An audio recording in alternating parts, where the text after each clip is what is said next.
नमस्कार साथियों, क्या आप जानते हैं जब एक इंजीनियर वर्मी कंपोस्ट करता है तो कितने कमाल के नए इनोवेशंस अपने वर्मी कंपोस्ट प्लांट में कर सकता है। जी हां, तो आज की इस वीडियो में हम यही बात करने वाले हैं कि आज जो किसान हमारे चैनल पे आ रहे हैं वो इंजीनियरिंग की पढ़ाई करने के बाद अपने वर्मी कंपोस्ट को कमाल के नए नए टेक्निक से कर रहे हैं, साथ ही साथ कैसे वर्मी कंपोस्ट को जल्दी बना पा रहे हैं, कैसे वाटर स्प्रे उसमें एक नए तरीके से कर पा रहे हैं, कैसे पूरी ऑटोमेटिक झरना का सिस्टम बनाया हुआ है। साथ ही साथ ये जरूर मैं बोल सकता हूं दावे के साथ कि आज तक आपने ऐसा वर्मी कंपोस्टिंग यूनिट पूरे लाइफ में नहीं देखा होगा। जी हां, तो बिना देर किए हुए चलिए उनको आमंत्रित करते हैं और सारे चीजों के बारे में स्टेप बाय स्टेप करके पूरी डिटेल चर्चा करेंगे। तो चलिए उनको आमंत्रित करते हैं।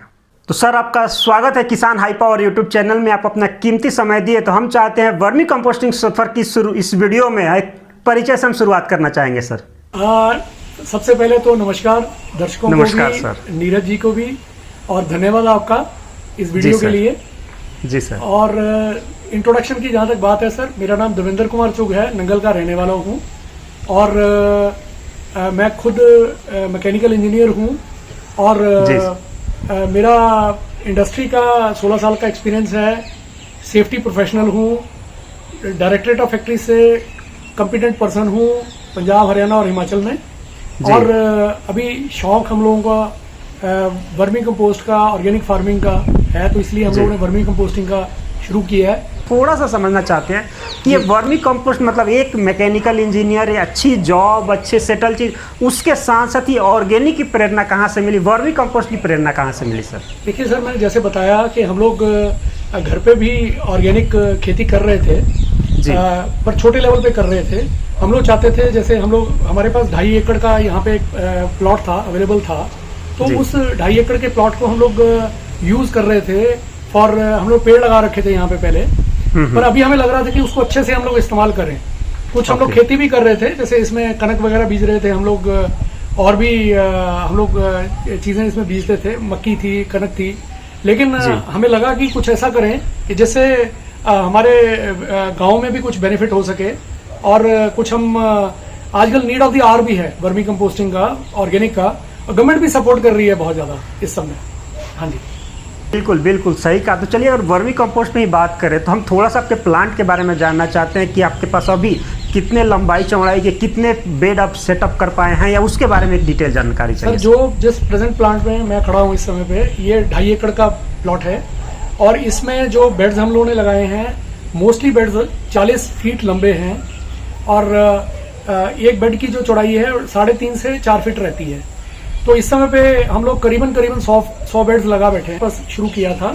काफ़ी अच्छा सेटअप में यहाँ पे हम देख पा रहे हैं। सर, एक चीज़ हम समझना चाह रहे हैं कि आप अपना ये इनोवेटिव वर्मी कंपोस्ट प्लांट की स्टेप बाय स्टेप कैसे कैसे लोग कोई शुरुआत भी करना चाहिए, आपने जब शुरुआत किया था तो कैसे कैसे शुरू किए थे, स्टेप बाय स्टेप थोड़ा समझना चाह रहे हैं बेड प्रिपरेशन का।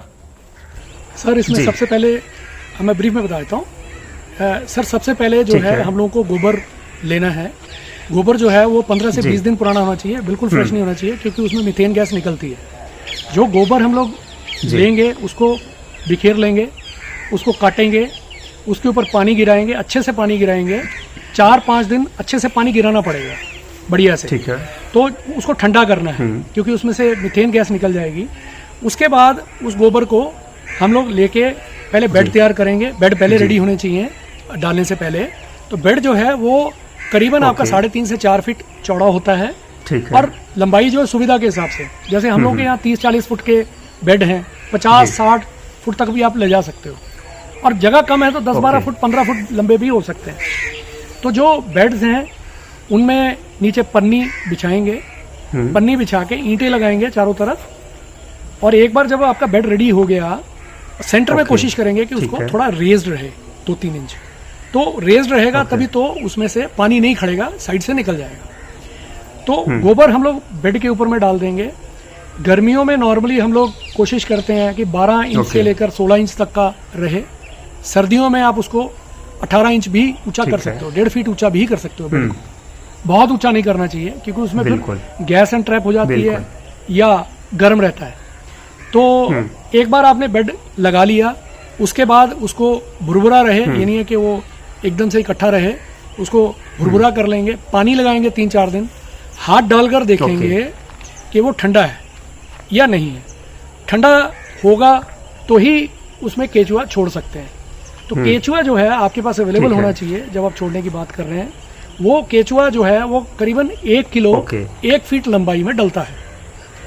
तो जैसे हम लोग करेट में लाते हैं केचुए 30 किलो के आसपास रहते हैं, तो अब 30 फुट बेड में करीबन 1 करेट आपका लग जाएगा। तो जो केचुआ है वो भी छोड़ने से पहले इम्पॉर्टेंट है कि उसको थोड़ा सा डालकर देखें क्या वो अंदर जा रहा है, फिर थोड़ी देर वेट करिए, बाहर तो नहीं आ रहा है। अगर बाहर आ रहा है तो बेड सूटेबल नहीं है, उसका खाना उसके मुताबिक नहीं है, तो फिर रुक लेंगे, ठंडा करेंगे। जब ठंडा हो जाए तभी केचुए डालेंगे, बिकॉज अगर आप सीधे केचुए डाल देंगे, गर्म बेड में डाल देंगे तो केचुआ मर भी सकता है, नहीं तो साइड में बैठा रहेगा, काम नहीं करेगा। तो वो बहुत ज़रूरी है कि ये हम देखें कि ठंडा है या नहीं है बेड। एक बार आपने केचुआ डाल दिया, उसको ढकना है, चाहे पराल से ढकिए, पराल अच्छी ऑप्शन है। पराल अवेलेबल नहीं है तो बोरी से ढक सकते हैं, केले के पत्ते हैं एक ऑप्शन है। तो उसको ठंडा रखना है, मॉइस्चर चेक करते रहना है। सर्दियों में तीसरे चौथे दिन रिक्वायरमेंट के हिसाब से पानी डलता है। गर्मियों में आपका दिन में 2 बार भी डल सकता है, 1 बार तो कम से कम मेरे को लगता है डलेगा। बारिशों में देखना पड़ेगा, क्योंकि बारिशों में कई बार बारिश ज़्यादा आ जाती है, गीला हो जाता है, तो उसका भी तरीका है चेक करने का कि गोबर को हाथ में पकड़ कर देखें। अगर लड्डू बन रहा है, टूट नहीं रहा है, फूट नहीं रहा है, तो मॉइस्चर ठीक है। और चोरा है हाथ में से तो मॉइस्चर ज़्यादा है, और अगर टूट रहा है बिल्कुल तो इसका मतलब पानी और डलना चाहिए। तो ये चेक करना बहुत ज़रूरी है, और आपकी खुद की इन्वॉल्वमेंट बहुत ज़रूरी है इस सब में, क्योंकि लोगों पे छोड़ दोगे तो फिर मुश्किल हो जाएगा। और एक बार आप मॉइस्चर मेंटेन करते जाएंगे, ठंडा रखेंगे, कवर्ड रखेंगे, चेक करते रहेंगे बीच में 1 बार दिन में, तो आप ये पाओगे कि 25 दिन बाद कुछ ऊपर में परत आधी इंची 1 इंची की बन जाएगी वर्मी की। बिल्कुल बिल्कुल। तो एक चीज़ सर, कुछ नया चीज़ हमें देखने को मिला। सबसे पहले कुछ लोग जो ऊपर से ढकते हैं, कुछ लोग जो जूट के बोरे आते हैं, आपने उससे कर रखा है, कुछ लोग पराली से भी कर रखे हैं थोड़ा जी। तो दोनों में बेनिफिट आप थोड़ा कंपैरिजन बताइए, आपको किसमें सस्ता, मजबूत और टिकाऊ चीज़ें नजर आ रहा है? सर हमारे पास में सर 3 चीज़ों की ऑप्शन रहती है। एक ऑप्शन रहती है कि हम लोग ढक सकते हैं जूट बैग से, ठीक है। और जूट बैग्स का थोड़ा सा हम लोगों ने देखा है बारिशों में थोड़ा सा गर्म हो जाते हैं गर्मियों में, तो जूट बैग्स थोड़ा एक्सपेंसिव भी है एज कम्पेयर टू हम लोग पराली इस्तेमाल कर रहे हैं। और ये हम लोग क्या कर रहे हैं, हम लोग जूट बैग्स के ऊपर में जो केले के पत्ते हैं जी, वो ढक रहे हैं। उससे पर्पस तो देखिए जी यही है कि जी हम लोग जो है बेड्स को ठंडा रखें, केचुए जो हैं वो गर्मी महसूस ना करें या सर्दी महसूस ना करें, उनके लिए अच्छा एनवायरनमेंट बने। पर्पस तो यही है सर। इसी प्रोसेस को आगे बढ़ाते हुए मैंने एक चीज़ देखा है कि आपने ये स्प्रे सिस्टम भी इस पे लगा रखा है, इसके बारे में थोड़ा जानना चाहते हैं, इसके कॉस्टिंग के साथ साथ। सर जो कॉस्ट है स्प्रे सिस्टम की, पहले तो ये कुछ भी इस पे कॉस्ट नहीं लगती है, बाजार से बना लेंगे तो 2000 के आसपास पड़ेगा। लेकिन अगर आप खुद बनाते हैं वो, तो इवन घर में पाइप्स पड़े हैं, टुकड़ा पड़ा है लोहे का, उसको भी जोड़ के बन जाता है। हमारे पास तो वेस्ट जो था हमने उसी को करके बना लिया। 400-500 रुपए का आपका ऊपर में स्प्रे आता है जो लगता है, जो वाल्व सिस्टम लगता है जो घूमता है जो, तो वो 550 का ऑनलाइन मिल जाता है, 500-550। और अगर आप वेल्डर से वेल्डिंग भी करवाओगे तो 200-250, 750, 1000, मतलब 1000 से कम आपका ये जो स्प्रे सिस्टम है ये बन जाएगा। तो इस पे हम लोग 3-4 बनवाए हैं, डिफरेंट पोजीशंस पे हम लोग रख देते हैं। इससे लेबर सेव होती है और स्प्रे एकदम से प्रॉपर कवर करता है, क्योंकि जो बेड्स हैं, बेड्स के ऊपर में अगर आप पाइप लेके स्प्रे करते हैं तो कई बार ज्यादा भी पानी लग सकता है। लोगों को ट्रेन करना पड़ेगा, जो लोग ट्रेंड नहीं है वो कई बार ज्यादा पानी है कम पानी डालेंगे, तो वो रहता है। और इसमें अगर आप 2-3 घंटा लगा दिया तो आप करीबन 50-60 बेड्स को प्रॉपरली पोजीशन चेंज करके आप कवर कर सकते हैं। एग्जैक्टली ये चीज तो काफी मतलब एक ऑटोमेटिक मैनेज कर सकते हैं उनके लिए जो ज्यादा बेड पे हैं। अगर ज्यादा बेड पे ही बात करें तो एक प्रॉब्लम, क्योंकि वर्मी कंपोस्ट साइक्लिक प्रोसेस में उसकी हार्वेस्टिंग होता है। ऐसा नहीं कि एक बार बेड तैयार हो गया पूरा का पूरा खाली कर देते हैं, बिल्कुल वो हर 15 दिन हर 1 महीना में वो साइक्लिक प्रोसेस में चलता है। इसी चीज को बहुत सारे किसान मेरे तक भी एड्रेस किए कि लोग भूल जाते हैं कि पिछला हार्वेस्टिंग कब किए थे, अगला कब करना है। और आपने एक चीज मैं नोट किया सर आपके प्लान पे कि आपने वो अलग से मार्क करके रखा है, तो उसको मैनेज कैसे कर पा रहे हैं कि सो दैट बहुत सारे लोगों को इसकी एक आइडिया मिल सके? सर रोज 10-12 एक्टिविटीज होती हैं प्लॉट पे जी। नंबरिंग लगा रखी है, हर बेड के ऊपर में नंबर लगा रखा है। अभी ये नए बेड हैं, इन पे तो अभी नहीं लगाया है क्योंकि अभी कल ही रेडी किए हैं और इस पे केचुआ छोड़ा है। बाकी जो बेड्स हैं सब पे नंबर लगा हुआ है। उन बेड्स पे हम लोग रोज के रोज नोट करते हैं कि क्या एक्टिविटी हुई है जी। तो जब हम लोग ये रिकॉर्ड रखेंगे कि हमने गोबर कब डाली, पानी कब लगाया, केचुआ कब छोड़ा, पहला उतार कब उतारा, या उसको हम लोग एक ऊंचा नीवा करते हैं थोड़ा हवा बीच में भेजने के लिए, तो ये सारी एक्टिविटीज का हम लोग रिकॉर्ड रखेंगे तो ध्यान में तो गलती के चांसेस नहीं रहते हैं। अदरवाइज तो बड़ा मुश्किल है, आदमी याद ही नहीं रखेगा कि कब हमने किसमें क्या डाला है, नहीं डाला। सही बात है, सही बात है। जब बल्क प्रोडक्शन पे जाएंगे तो अपने आप ये चीजें भूल जाएंगे। थोड़े से हार्वेस्टिंग की तरफ आते हैं सर। तो हार्वेस्टिंग का आपका जो मशीन है उसमें आपका कितना कॉस्ट लगा है, ऑटोमेटिक है क्या है, उसके बारे में? हम लोगों ने लोकल लेवल पे बनवाई थी हार्वेस्टिंग मशीन जी, तो करीबन 15-16 हज़ार रुपए टोटल लगा है मोटर को मिला के। और काफी अच्छी स्पीड है, बढ़िया छान पाते हैं हम लोग। और अभी तक तो कोई दिक्कत नहीं है। हम लोग करीबन 5-6 टन 10 टन तो इस पे करीबन हर महीने ऑलमोस्ट कर रहे हैं। ओके ओके, बिल्कुल बिल्कुल, ये चीज़ तो हो गया। अब थोड़े से जैसे सब किसी को चाहिए होता है, एक होता है ना कि पहले 1 साल 2 साल में बिजनेस को पहले खड़ा करते हैं, उसके बाद लोग बिजनेस को बड़ा करने के लिए लगता है। इसी प्रोसेस में अभी अगर बात करें तो किस ब्रांड से आप अपने बिजनेस को आगे लेके जाना चाह रहे हैं? हमारा केडी ऑर्गेनिक फार्म्स करके है, हमने जीएसटी नंबर भी ले रखा है और ब्रांड को भी रजिस्टर करा रखा है जी। तो रजिस्ट्रेशन प्रोसेस अभी चल रहा है, इनफैक्ट आ जाएगा उसका अप्रूवल। तो इसको अमेजोन और फ्लिपकार्ट पे भी we are in the process of putting up the product, इस हफ्ते में चालू हो जाएगा जी जी। और बैग्स वगैरह अपने हैं, सब स्टिचिंग अरेंजमेंट है, प्रॉपर सिस्टम है, पूरा सिस्टम से हर चीज। 2 kilo, 5 kilo, 10 kilo, 20 kilo, 40 kilo के बैग्स।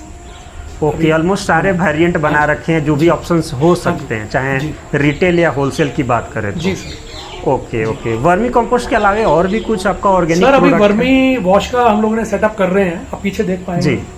वर्मी वॉश का अभी सेटअप कर दिया है, इसके लिए मैं अलग से इंफॉर्मेशन एक वीडियो आपको रिक्वेस्ट करूंगा तैयार करने के लिए जी जी। तो अभी ये काफ़ी बढ़िया है, बिकॉज जो लोग 100 बेड्स 200 बेड्स का काम कर रहे हैं उनके पास केचुआ तो अवेलेबल रहता है। जब केचुआ अवेलेबल रहेगा और जगह भी रहेगी, थोड़ा शेड रहेगा, तो वर्मी वॉश भी करना चाहिए। वर्मी वॉश का काफ़ी यूजफुल है एज ए फर्टिलाइजर और एज ए पेस्टिसाइड, स्प्रे भी कर सकते हैं। तो ये काफ़ी अच्छा ऑप्शन है और अच्छी इसमें रेवेन्यू जनरेट हो सकती है। एग्जैक्टली सही कहा सर आपने। एक चीज़ लास्ट चीज़ का हम जानना चाहेंगे अपने व्यूवर्स के लिए, स्पेशली ये मेरा भी कहीं ना कहीं मन में एक सवाल रहता है, क्योंकि आप ऑलरेडी एक अच्छे बैकग्राउंड से बिलोंग करते हैं, लंबे समय तक कॉर्पोरेट में अपना सर्विस दे रखे हैं, तजुर्बा है, प्लस अपने पूरे रिसर्च करके वर्मी कंपोस्टिंग में कदम रखा। तो जो डायरेक्ट सवाल आता है सर, इसका फ्यूचर भी है इंडिया में, आप कैसे देख पा रहे हैं वर्मी कंपोस्ट या ऑर्गेनिक का फ्यूचर? जो लोग वर्मी कंपोस्टिंग का काम कर रहे हैं बहुत कम जी, 10% भी लोग काम नहीं कर रहे हैं जितने करने चाहिए। और फ्यूचर तो इतना है कि गवर्नमेंट जैसे सपोर्ट कर रही है, रिक्वायरमेंट इतनी जबरदस्त है कि not only in India, outside also. India की ही रिक्वायरमेंट नहीं पूरी होने वाली, फर्टिलाइजर की शॉर्टेज है इंडिया में आज की डेट में। तो वर्मी कंपोस्ट अगर आएगी तो सबसे अच्छी बात यह है कि जो हमारी लैंड है जो खराब हो गई इनऑर्गेनिक फर्टिलाइजर्स की वजह से, और लोग लाइन में लगकर ले रहे हैं, और इसका फायदा नहीं है उतना, बिकॉज ये आपके लैंड का जो है केचुआ मार देती है, हेल्थ के लिए अच्छा नहीं है। इनऑर्गेनिक जो यूज कर रहे हो, पेस्टिसाइड यूज कर रहे हो, कैंसर का कारण बन रही है। तो जो वर्मी कंपोस्ट है, वर्मी वॉश है, ऑर्गेनिक्स है, इसका जबरदस्त फ्यूचर है। बिकॉज अभी लोग जो हैं वो समझ रहे हैं कि जो हम खा रहे हैं वो हमारी सेहत के लिए अच्छा नहीं है, और हेल्थ कॉन्शियस लोग हो रहे हैं इस समय। और मेरे ख्याल से जो लोग ऑर्गेनिक चीजें बेच रहे हैं उनकी अच्छे भाव पे बिक रही हैं। बिल्कुल जी। बिल्कुल, ये चीज़ तो है। अब एक लास्ट चीज़ पे शुरू करेंगे सर, उसके बाद वीडियो को अपन एंड करेंगे। हाँ जी। जैसे कि वर्मी कंपोस्ट कहीं ना कहीं टाइम डिपेंडेंट प्रोसेस है, मतलब मशीन डिपेंडेंट प्रोसेस नहीं है कि एक मशीन से प्रोडक्शन धीरे है तो 4 मशीन लगा लो जल्दी बन जाएगा। हाँ जी। ये टाइम के साथ प्रोसेस है, तो इसको रिवोल्यूशनाइज कैसे किया जाए, कैसे प्रोडक्शन को फास्ट किया जा सकता है? सर इसके लिए देखिए लैंड अवेलेबिलिटी तो एक पॉइंट है ही है जी। कि अगर आपके पास लैंड है 2-3 एकड़ है तो आप 300 बेड 350 बेड्स पे जाके रुक जाओगे, तो लैंड आप किराए पे भी ले सकते हो। लेकिन पेशेंस जो है बहुत मैटर करती है किसी भी बिजनेस में, प्रोफेशन में। और इसमें वर्मी कंपोस्ट में ये है कि स्ट्रगल जो है इनिशियल 100, 125, 150 बेड्स की है, बिकॉज उसमें लर्निंग भी चलती है, गलतियां भी होती हैं, लोग सीखते भी हैं। और बाय द टाइम लोग साल बीतता है इस काम पे, जैसे हम लोगों को 6-7 महीने हो गए, 8 महीने हो गए हैं, तो आपके साथ लोग भी जुड़ जाते हैं, तो डिफिकल्टीज कम होती हैं, प्रोडक्शन बढ़ती है। और जैसे आपकी प्रोडक्शन बढ़ेगी, डिफिकल्टीज कम होंगी, एक्सपीरियंस बढ़ेगा, तो चीज़ें अपने आप से रेवोल्यूशनाइज हो जाती हैं। अब सर देखिए, आप अगर आपकी बेड्स ज़्यादा हैं तो झरना ऐड कर सकते हो, ज़्यादा ऐड कर सकते हो। फवारे के जैसे हम लोगों ने बात की है, तो ऑटोमेटिक स्प्रिंकलर्स ज़्यादा महंगे नहीं है, 1000 के अंदर बन जाता है, तो वो आप लगा सकते हो। हमने छत के ऊपर में 3 टैंक्स लगा रखे हैं एक KL के, तो आप उनको 5 कर सकते हो, 10 कर सकते हो आपकी रिक्वायरमेंट के हिसाब से। और हमने हर तरफ बिल्डिंग के पॉइंट्स दे रखे हैं जहां से आप लगा के फवारे लगा सकते हो, तो ऑटोमेशन हो जाएगी उसमें। दूसरा ये है कि आप, सबसे इंपॉर्टेंट है कि आपको गोबर रेगुलरली अवेलेबल होना चाहिए। अगर गोबर अवेलेबल होगा तो केचुआ भूखा नहीं मरेगा। कई बार क्या होता है, आपका गोबर रेडी नहीं है और केचुए का खाना खत्म हो गया, तो वो थोड़ा सा है कि ज्यादा लोगों को जोड़िए, ज्यादा अगर आपके साथ लोग जुड़ जाते हैं और लोग अवेयर हो जाते हैं तो स्ट्रगल कम होती है, चीजें रेवोल्यूशनाइज होती हैं, नेचुरली सपोर्ट मिलती है। और आप देख ही रहे हैं सर, अभी जो लोग शुरू किए हैं 2 साल 3 साल में 250-300 बेड्स तक लोग जा रहे हैं, उसके बाद स्ट्रगल उतनी नहीं है और चीजें बहुत फास्ट हो जाती हैं। इंपॉर्टेंट सर ये है कि साथ साथ आप और भी चीजें ऐड करिए, जैसे वर्मी वॉश है, और भी चीजें आप ऐड कर सकते हो, ऑप्शंस हैं उसमें। ट्रेनिंग लीजिए, इन्फॉर्मेशन लीजिए और फिर पढ़ाइए उसको। बिल्कुल बिल्कुल। तो पूरे सर आप अपने तजुर्बे के साथ इसको एक्सप्लेन किए कि आप कैसे इस चीज़ को फ्यूचर देख पा रहे हैं, कैसे चीज़ों को धीरे धीरे ऑटोमेशन की तरफ कर पा रहे हैं, कि धीरे धीरे आप समय के साथ साथ इसको एक्सपेंड करके एक बड़े लेवल पे आप अपने बिजनेस को ले जा सके। तो सर आपका बहुत बहुत शुक्रिया अदा करना चाहेंगे कि आप हमारे चैनल और जी चैनल पे आए और इतने चीज़ें लोगों को जिन लोगों ने देखा है वीडियो, उनका भी धन्यवाद। और आपका तो है ही है। Once again thank you very much. जी थैंक यू।